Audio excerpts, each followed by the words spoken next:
So in this case, she wants to purchase a car in 3 years. This is number 5.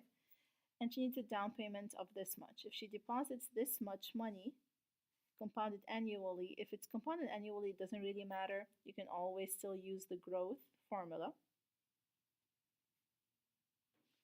What rate will she need in order to have the amount? So again, they're asking you for the rate in this case. Okay? So the capital A is the 4,000. And the initial amount is 3,200. 1 plus r to the power t, and they told me 3 years. Great. And I need to find the r. Again, r is inside the parentheses, so you need to divide both sides by 3,200. Now let me double check if 4,000 over 3,200 is it going to give me an ending decimal. If yes, then I can divide it right away. Leave estimation to the end, remember. There you go, 1.25. So I can do that. I can work with this. So let me cancel out this, and this will end up to be 1.25 equals 1 plus r to the power 3. Now again, r is inside the parentheses, so I need to cube root both sides since the power is 3.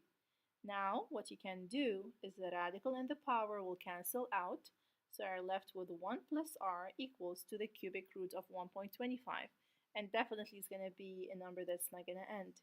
So what I'm going to do is I'm going to copy the cubic root of 1.25 equals 1 plus r. I need to isolate the r, so subtract 1 from both sides. So it's going to be cubic root of 1.25, and the minus 1 is going to be outside the radical. Most kids, what they do is they subtract 1 from 1.25. You cannot do that. 1.25 is inside the radical. So the minus 1 has to be placed next to the radical. Now I can work with this and I can find a final answer. So cubic root, I press 4. So you go to math, then number 4, 1.25. Then move over to stop the radical, minus 1. And that's going to be my rate in decimal. So I'm going to copy it. But they want me to, I have to change it to a percent. So I move it twice to the right.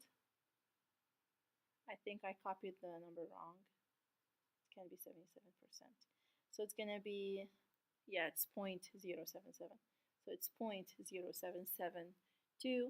And I need to move the decimal twice to the right.